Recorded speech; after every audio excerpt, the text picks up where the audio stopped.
Welcome everybody to our booth for the NSF Expo 2022. We are the KnowWhereGraph project. We provide area briefings within seconds for any place on Earth. And I'm going to walk you through how we do this, why this is interesting, what you can learn from this or why you should care. And hopefully afterwards, you will also bring questions on your own, or maybe you have application areas that would fit very well with what we are doing. I will also point you to some of the future presentations today and tomorrow, but for now, let's get started. So welcome again. Thank you very much for joining us. We are the KnowWhereGraph. So what is it that we do and why we are doing it? So one of the most important challenges in data science and also data-driven decision-making more broadly is what's called the data acquisition bottleneck. The problem goes by different names in different domains, so maybe you have heard about it using a different label before, but it's always the same thing, namely that a majority of all the resources of a data science project, be this data discovery, data entry, data cleaning, and so forth, is what's taking up roughly 80% of all your resources in terms of money, person power, time, and so on, which means that only roughly 20% of your time is left for actually deriving insights, which is of course a bummer, as you would agree with me, because those insights are then what defines the quality of your decision making. So long story short, what we call the data wrangling, so to speak, or data massaging takes 80% of your time and money, and only 20% are left. So what is it that we are trying to contribute to this problem? Well, what we do as the KnowWhereGraph project is, as I introduced before, we provide these area briefings about any region on Earth really within seconds, so that you can ask questions like, what is here? What happened here before? Who knows more about a certain area or an event that happened in this area? Or maybe how does this specific area or this specific event compare to maybe nearby region or distance regions, or for instance, previous events? By doing so, we hope to be able to assist data scientists and decision makers in very rapidly enhancing their situational awareness, because this situational awareness, so the understanding of the contextual information around your own knowledge, improves or defines good decision making. If I would like to put it very provocatively, I would say that our ultimate aim is to flip this 80-20 bottleneck on its head, so that in the future you invest 20% of your time in data wrangling and 80% of the time in analytics, understanding the data, and making proper decisions.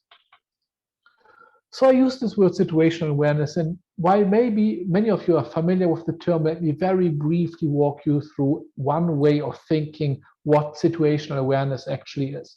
Situational awareness, as described in the literature, can be divided into 4 phases, and then of course the last phase, which is the action, so to speak, that comes out of the decisions that you're taking. But you start with a perception phase. If you would like to take a decision and you need to understand your surrounding, the context of your decisions, you first need to understand what kind of data is available, what has changed, what kind of data quality do I need, and stuff like this. This is the perception phase, retrieving and filtering through information. The comprehension phase is then trying to synthesize, integrate, and interpret this information to adapt it to your specific needs. So for instance, to join multiple different information sources together. Then you do what's called the projection phase. So you're trying to anticipate or explore and exploit current needs with respect to what has been done before, how will the situation evolve in the future, what kind of stuff can I learn from here that will apply to my future needs and stuff like this. And then, of course, finally, you are ready to take your decision. The problem is, as I introduced you before too, is that roughly 80% of your time go into this greenish part here, the perception and comprehension phase. And of course, then you're squeezed on the projection and decision phase. And that's exactly what we are trying to tackle. So how are we doing this? Well, there are multiple ways how this has been done in the literature and also in industry before. And all of these are only partial solutions. But one that is very commonly used in our domain goes by the name geo-enrichment. So here, for instance, you have an interface by our partner, the world's leading GIS company, Esri, and you see me having selected those red areas, those red polygons. Those are fire footprints in the area of Santa Barbara, and you see that I selected one, which is, for instance, the Thomas Fire at that time, the biggest fire in the history of California. And now in time of crisis, for instance, this is a picture of a fire just out of my window. You would like to make, of course, decisions quickly and enrich your data quickly with, for instance, demographic data. So instead of now trying to find, clean, retrieve, integrate data about the population at risk, I can just reach out to such a geo-enrichment service in the cloud and then get streaming access, not just to relevant data about, for instance, the population at risk to be evacuated. That's the part you see on the right where the arrow is pointing to. But I get this data custom tailored, we call this apportioned, to the area I selected, in this case, a specific subpart of Santa Barbara County, namely the Montecito area. So geo-enrichment is fabulous, but it's not solving all problems. So let's discuss what it does well and what maybe it doesn't. So on the pro side, you get access to data on demand. This is especially important in this age of big data. You clearly don't want neither you nor your data science teams download terabytes of data and then have them sit and age on your hard disks, maybe missing that there's another important update to the data or something like this, right? So the data comes on demand and only the data you need, not in terms of terabytes of data, but just what you need.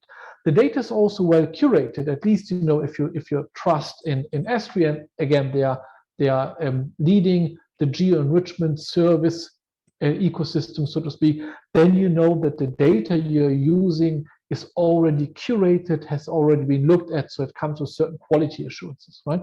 The data is also pre-apportioned, which, as I said before, it's custom tailored just to your area of study.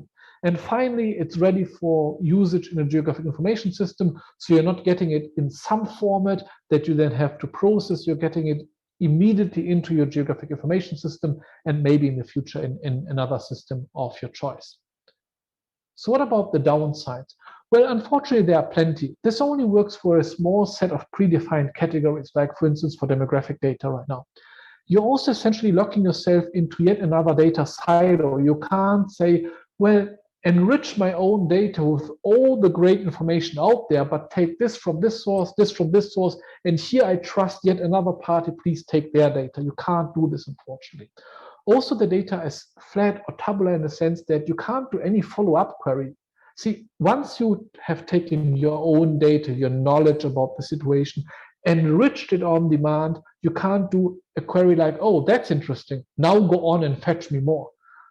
And finally, no matter how big these companies are, whether these are the Googles, Microsofts, or Astries of this world, they can't offer this, you know, up to date across all sorts of data repositories, because that would be quite a sizable investment. So it needs more like an open community style of approach, like we know from Wikipedia or Wikidata or something like this. And finally, and that's for us here at the KnowWhereGraph, the biggest struggle, the geo-enrichment services today don't fix the data integration problem.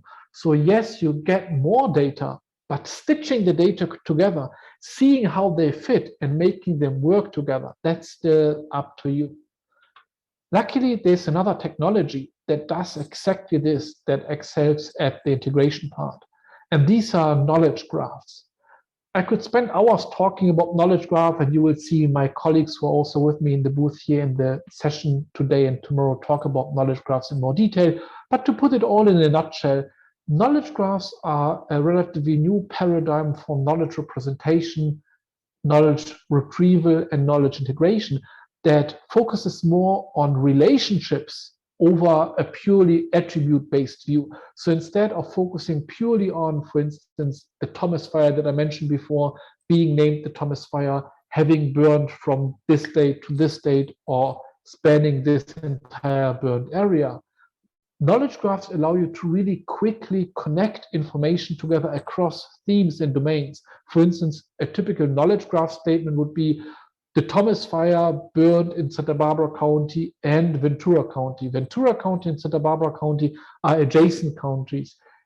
The Thomas fire also caused mudslide, namely when it burned through the back hills in Santa Barbara County, and then it happened relatively late in the season. The first storm came, the soil couldn't anymore hold the water, and then we got all the mud and gravel slide down our community, which killed 20. So what I just said, I related people, places, timeline, two different types of events and stuff like this. This is what knowledge graphs really excel at. Also, and very importantly, knowledge graphs are about connecting individual data items, not data sets. So you may be used to web portals like this data one-stops, so to speak. And by the way, ask yourself why we need another data one-stop every 5 years. Obviously, something isn't solved there yet, right? Knowledge graphs don't serve your data sets. You don't type keyword search and then you download the data set. They really serve and connect individual data, like one individual fire with one particular county, with one particular, for instance, disease or something like this. And they do this across data themes and data cycles. What they also do, and what is unique to this technology, they break up what's called the data metadata distinction, namely that you have the data and then you have data about that data set or the data items, namely the metadata.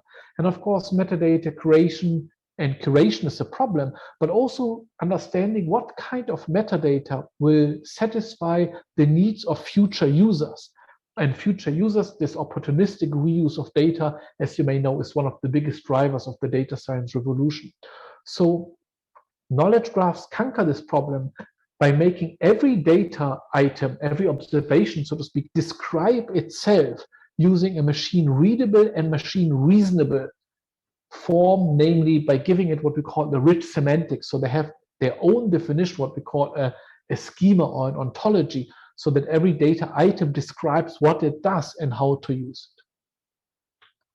So here you have one example of a little bit the work that we are doing, namely we, the KnowWhereGraph project, we are the first to bring together this idea of the geo-enrichment, but now suddenly with this open-ended, pre-integrated knowledge graph structure.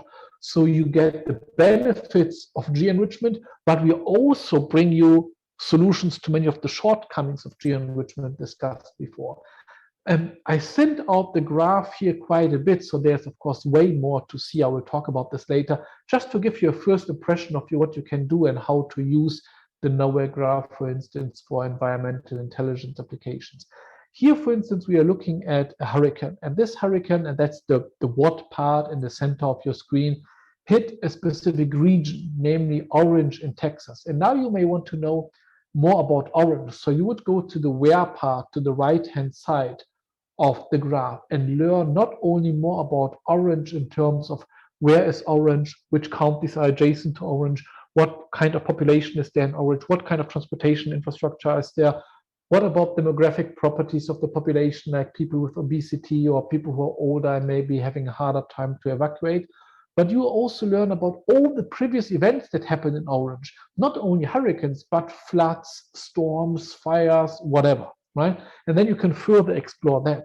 But you may also ask yourself a question like, was there something specific about Orange, right? After all, you picked Orange for a reason. So you're going to the how part of the graph here, and you are going to explore the entire storm episode. So not only the impact of the hurricane at Orange, but over the entire geographic region. And then you will be able directly in our graph to explore all the neighboring places or counties and ask yourself questions, or in fact, ask the graph questions like, was Orange affected more, for instance, when it comes to loss to life, or because a lot of our applications are about food supply, were there more effects to crop, for instance, and what's the reason for this? Or you can do something that that is quite easy to do in a knowledge graph, but would be quite difficult to do in, for instance, a classical database. You can walk over to the lower left and say, well, there's not only hurricanes, the phenomenon in the real physical world, there's also hurricanes, the research topic or the topic that we as humans can know about. And please find me people in this area or maybe in another area that understand hurricanes and the impact and that have worked, for instance, for relief organizations or in science about these topics. So you can also pick from many tens of thousands from people in our graph. So before I move on and talk a little bit more about our pilots, I wanted to give a shout out to two other groups, the Spoke Graph and the UFOKN, that we are both working with, and they also have their booth here at the Expo, so you can go check them out. And the reason why I'm doing this is because one graph like ours is certainly very exciting, because we are layering on top billions and billions of interesting statements about the world from more than 30 different data layers. But the real party, so to speak, really starts when you start connecting knowledge graphs to what we call an open knowledge network. So essentially an ecosystem of knowledge graphs. And this has been done before, so we think we know how to do this. And as a first seed, so to speak, we are just starting to work with those two graphs, Spoke and UFOKN, to connect our graphs so that whenever you ask about information from our graph, you can also ask about medical expertise, you can ask about illnesses, pathogens, and stuff like this, or UFOKN, they're, for instance, expert in very high resolution data about floods. Again, go check them out. Why are we doing this? Well, because we're increasing the coverage not only horizontally, so we have more knowledge to know about any certain place, but of course also this way vertically across many domains. So who benefits from all this? So we have a couple of pilots and prototypes that we keep growing. The four that I'm mentioning here are pilots that are darker blue if they are well advanced, or at least we have prototypes there and ideas how to do this, or maybe we are already rolling them out. And then the lighter blue one is one that we are just about to start, and then there's a yellow one that I can't fully talk about in environmental intelligence applications, but that's an exciting one that hopefully the next Expo I will be able to tell you more about. So for instance, we are helping the Food Industry Association to jointly enhance the sustainability, efficiency, and safety of consumer food supplies.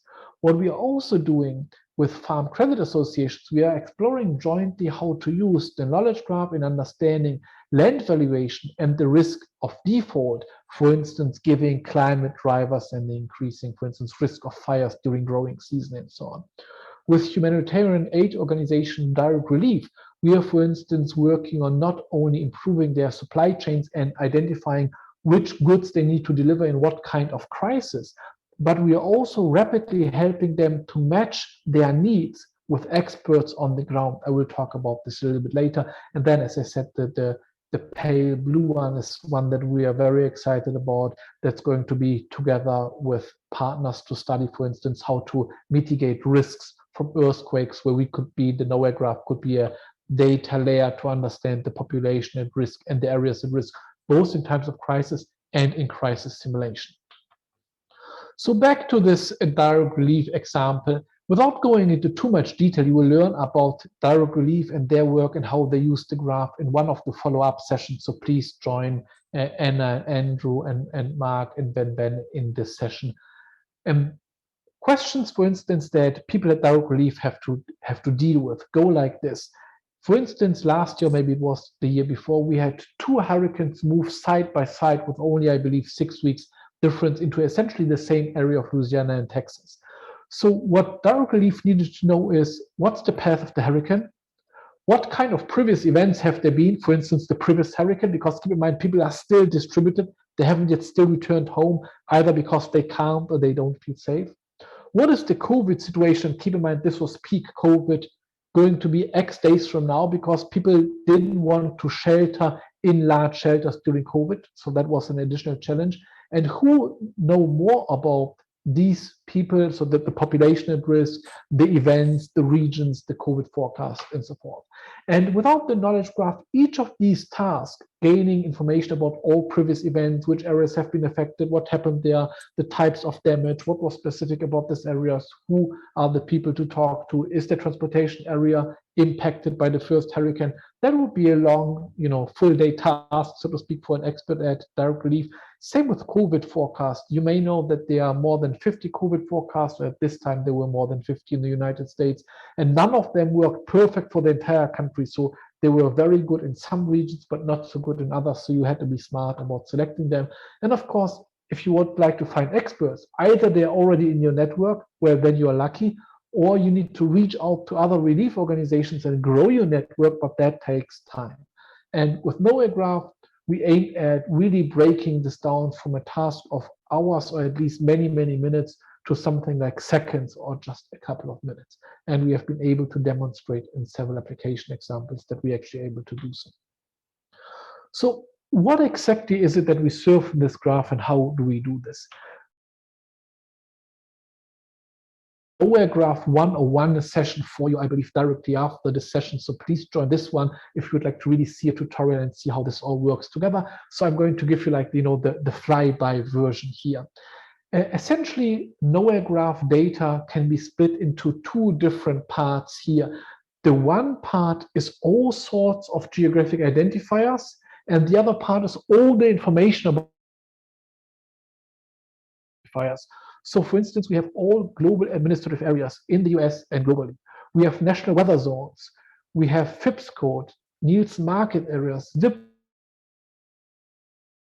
division, gazetteer place names, whether it's from cities or mountain ranges or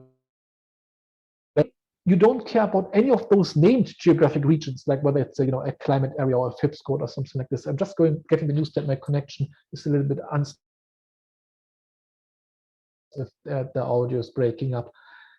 So in those cases where none of these millions of predefined geographic regions matches your needs, we also create hierarchical global grid, namely the S2 grid, at various spatial resolutions for you, which means that you can almost click together, like in a drawing program or a map, the areas at fine spatial resolution down to a square kilometer that you care about, like draw a polygon around, custom tailored directly for the graph, just about this area of interest. So this is the geographic part. What do you get? Well, you get multiple data layers ranging from factors, transportation infrastructure, predictions about climate, predictions about, for instance, the smoke plumes from fires. Roughly speaking, and I will talk about this in a second, 12.5 to 15 billion different statements, we call them triples, about all those areas of interest. But you're not only getting those billions and billions of facts from us, you're also getting our connections to knowledge hubs like Wikidata and Wikipedia, and in the future also to those folks at Spoke and UFOK. What is roughly speaking our graph? Again, more during this knowledge graph, KnowWhereGraph 101 session following my presentation here. But roughly speaking, and depending on how 15 billion graph statements, we call those triples in our graph, that span roughly speaking 30 different data sources. This changes frequently because we are growing very quickly. About 12 organizations that include government data from climate predictions, data from NGOs and stuff like this. Once we are done, we are going to have probably 4 to 5 times that much in the coming months. Adding data. Here you see one example. For instance, this is data about Santa Barbara, as you can see, the smaller bubble in the middle. And these are just the flood event, hail event, and so forth, like data. And there's, of course, way more, just very hard to visualize because, again, it's billions of statements about every single event, the damage from the event, how the events relate. So you can check under the IRI there, the knowwheregraph.org/graph, what's currently in the graph. This will always be outdated, so I apologize. We are just faster in growing but you can see that we have soil properties and like soil types, farmland. So the current data for this. We have every single wildfire in the United States, 180,000, I believe, since '84. We have all the earthquakes above magnitude 4.5. We have all climate hazards since the 50s. We have COVID experts. We have general experts and cropland series. We have every single land air quality observation since the 80s. We have smoke plume and smoke plume simulations, disaster declarations, transportation network, public health data like poverty, obesity, diabetes, and stuff like this. Social indicators, critical infrastructure like hospital, hurricane tracks, and the list goes on and on. And of course, then we have those geographic identifiers to match those. I would like to also another session that we are going to run, namely, how does this work internally, not so much from the machine learning or graph creation and enrichment side, but also from the that are essentially mathematical theories described in a certain knowledge representation language called description logics that help us not only describe what is there, but also help new fact facts from what we know is already there. And my colleagues, Konshis and Pascal Hitzler, are going to lead the presentation and reasoning part of the equation. So before we finish, maybe you think, well, that's all spectacular, but this reminds me a lot of the data portals that we have. So let me give you one example why this approach is radically different from data portals, not only in terms of the AI readiness and in terms of the cross-layer linkage and the access to data, but let me point you at one specific problem. So for instance, this is the GIS portal from Harris County, and if you are responsible for this data portal, this is no complaint, this is just an observation. So many of these data portals, whether it's from Harris or another county or maybe a city like Houston, they have these themes that you see there at the areas, health, security, parks, recreation, transportation. And then, for instance, you click on one and then you get what you see next. You can get access here from the Houston portal now, access to a data on, for instance, flood risk. And I got exactly one data set here about flood risk. But notice the irony for flood hazards. I got the data set about zones. So keep in mind, I'm not really getting anything that tells me about floods. I'm not getting any previous floods. I'm going to get a file to download and then process of my own about other floods in Houston County, which Houston City, which I assume you agree with me is not the most valuable thing here. But the reason I picked was also to show you how they are structured. They're always structured around one specific division of geographic space. Sorry to hear this. Maybe it's better now. Okay. Anyway, where was I? The natural phenomena that we are studying, they don't stop at the borders of in our representation. This is all integrated based on the actual events. And the geographic identifiers is the way you can, for instance, search the data or be informed about because you're in the wrong portal. So here's, for instance, one of the screenshots from the way we approach this problem, and you're going to learn about this both in the one-on-one session and in our. For instance, this is the blue box at the top. We are tracking a certain hurricane, and now we can get immediate information about all the counties that are affected. That's why I'm using the Texas and Harris example here. The population damage from the flash floods, from the hurricanes, from the storm surges and stuff like this, and at the same time, for instance, relate this. That's what you see on the left to diabetes rates and so on and so forth. So, what's the difference in a nutshell that we make? Well, what we serve is every single individual data record in a searchable, linked, and AI-ready form, not some link to a data set. We also provide data for every type of region that may be of interest to you, either predefined region or using those as two sets. You don't have to rely on individual portals for predefined regions, so to speak. We also don't make you download data, then overlay the data and directly ask questions to the graph, like which county was most affected by which hurricane? How does this relate to population characteristics in that county and stuff like that? And on well-approved, standardized, and open international standards and speak of a specific technology, our products will not go the way of all these previous portals when Flash went away or maybe when Silverlight is being phased out, because we are based again on not some closed technology stack, but on an open, well-standardized technology paradigm. Here is our team in terms of partners, and this is who we are. I'm sorry for the audio or video issues. We tested it before and it worked well. And now we have 45 minutes for Q&A. Let me maybe start with something that is worth noting.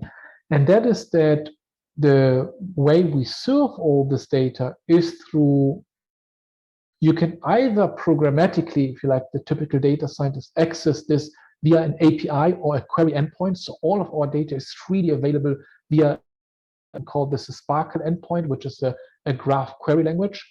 But you can also use our faceted search interface, which is a simple means of already there. Or you can use some of our more bespoke visualization solutions, like the one that I just showed you for the storm trajectory.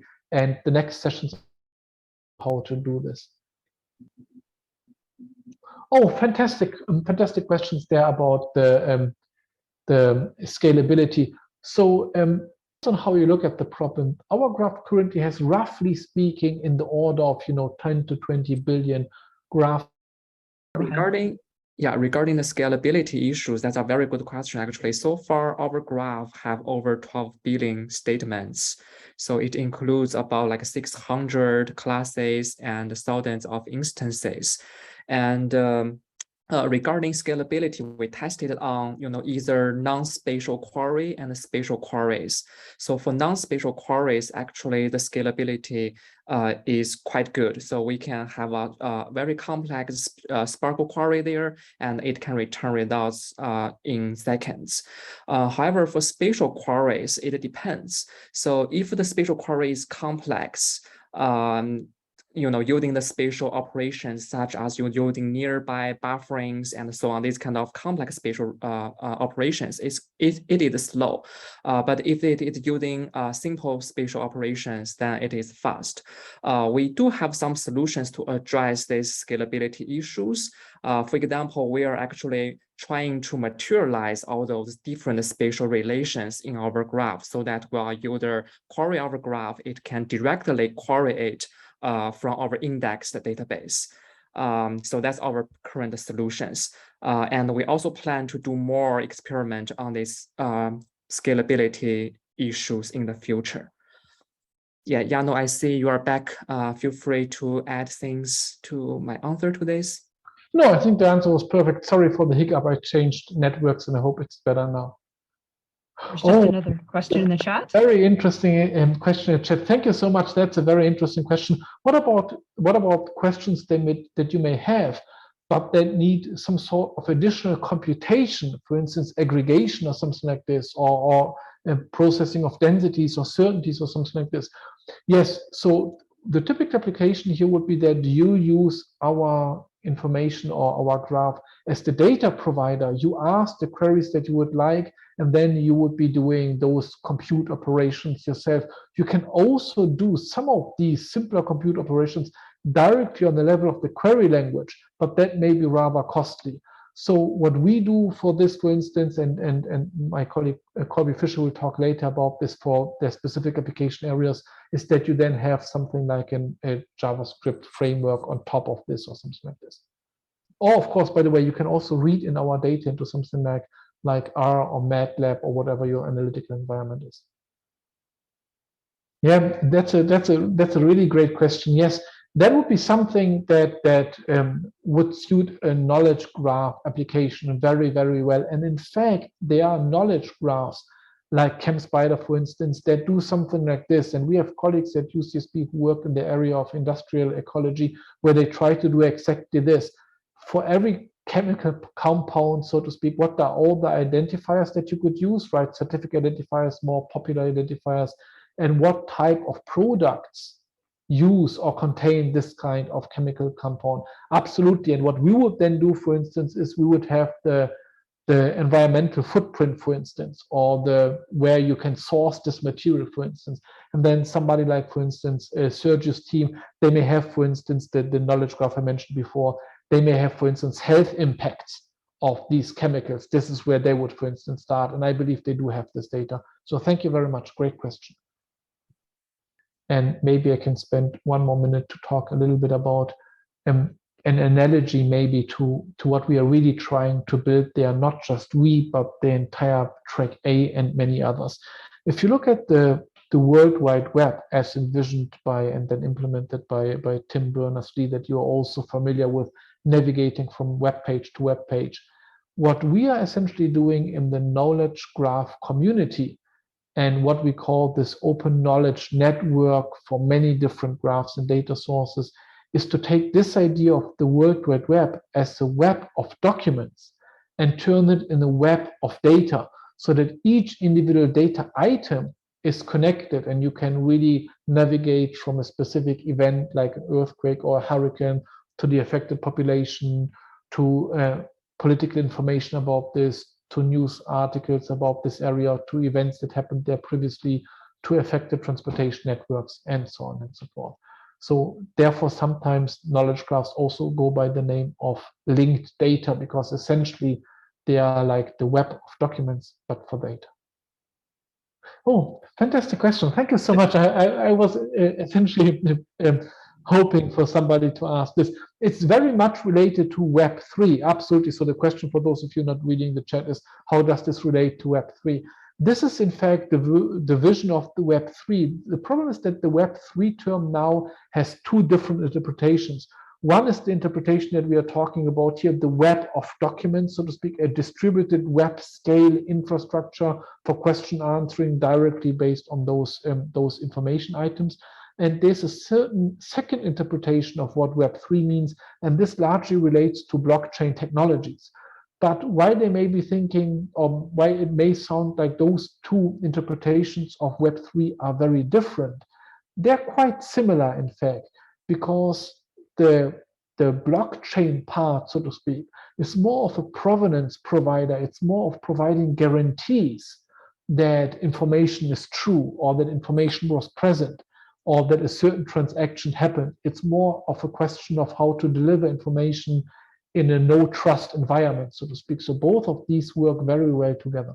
Thank you so much for the question. Yes, fantastic. Are there only specific types of data that are supported? Well, we support a very wide range of data sets, namely, well, all of them are environmental in the sense that they're all geolocated somewhere because we are the KnowWhereGraph. But we ingest data that comes from a multitude of formats, field-based data from remote sense missions, comma-separated value files, XML files, right? Shape files, so sources of geographic data, and so on and so forth. So now it works across all sorts of data media because we are then lifting the data to a graph, to a common graph data structure. Great question. So no, it works across data formats. That's one of the very exciting things. Fantastic question, by the way. If there's no other questions, then thank you so much for joining our presentation here. Please visit our other sessions. This one was a more of an overview. Those other sessions will be quite hands-on, so you will be learning how to use the graph, what's really in the graph, how we have applied the graph with commercial partners, and I hope you will enjoy all of this. Also check out the other Track A teams. They're all fantastic, and please reach out to us if you would like to be involved, if you would like to be one of the future pilots, if you would like to be a KnowWhereGraph user, and we are looking forward to hearing from you. And thanks again.